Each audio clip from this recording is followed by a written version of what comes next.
सांग मैंने आसतु आज आम बनवा फूलकोबी पत्र किसी नुआ रेसिपी जो थे आमर अच्छी आलू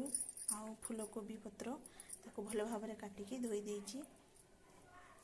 से पड़ो बड़ी आउ किछि मसला याको आम बाटिदेवा टमाटो चलतु एबे आम आरंभ करवा याको वर्तमान टिके सिझेदेवा ता भितर मैं मसला को बाटिदेवी वर्तमान ताको किसी अल्प पानी देकरी लुण देकरी ताको सिझेदेवी वर्तमान आम सिझी गलानी याको काढ़ीदेवा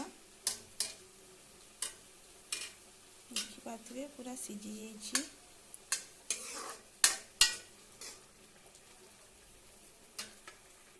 वर्तमान आम कड़ाई गरम हो गलानी किछि तेल पकईदेवा बड़ी भाजवाई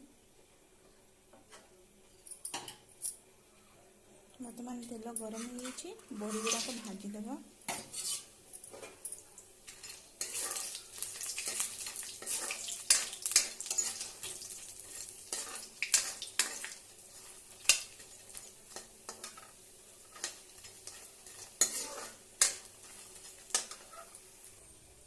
बड़ी हो गला ताको वर्तमान काढ़ीदेवा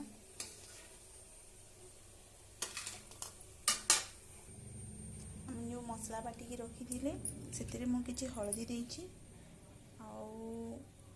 टिके पानी देदेवे आउ भल भाव गोलैदेवी बेसी पानिया करेनि ताको से गरम तेल रे मसला कषिदेवे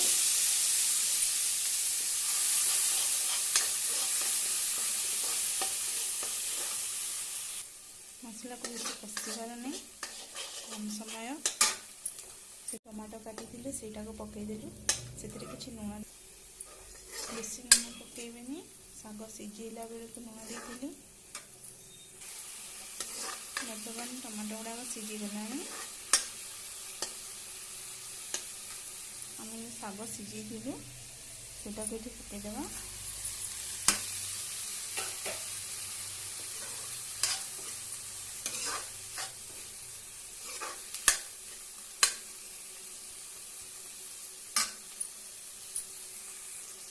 किसी समय मसला गोलैदेवे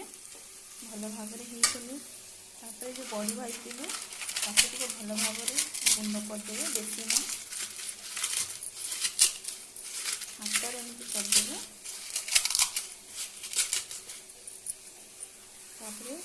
सागरे पकईदेवी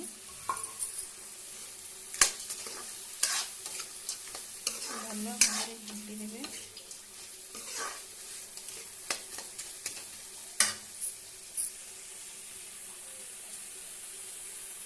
मात्रा रे पानी पकईदेवे कि बड़ी गुड़ाक भल से सिझापी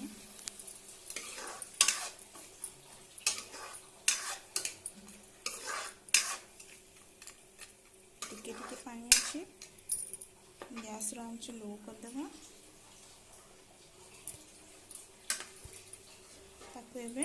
ढाकुणी देती बंद करदे बर्तमान देखो 2 मिनट पर आम खोलिकी देखा